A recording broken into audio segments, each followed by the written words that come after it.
የውሙ አረፋ ምን ተባለ? ሌላ ከዱዓዎች ሁሉ በላጩ ዱዓ የውሙ አረፋ ነው አሉ ነብዩ ሰለላሁ ዐለይሂ ወሰለም።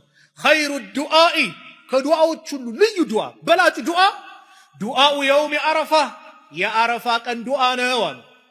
ወኸይሩ ማ ቁልቱ አነ ወነቢዩነ ሚን ቀብሊ እኔም ከኔ በስተፊት የነበሩ ነቢያቶች ካለው ነገር የተሻለ ኸይር ነገር ላኢላሃ ኢላላህ ወህደሁ ላ ሸሪከ ለህ ለሁል ሙልኩ ወለሁል ሐምዱ ወሁወ አላ ኩል ሸይን ቀዲር። ሱብሓነላህ። የመቼ የውሙ አረፋ ቀን ዘጠነኛው ቀን የዙል ሂጃ ዘጠነኛው ቀን ነገ ዒድ ነው ሊባል ቀን ማለት ነው። ዘጠነኛው ቀን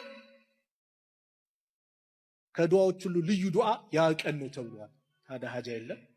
ስንት ሀጃ አለብህ?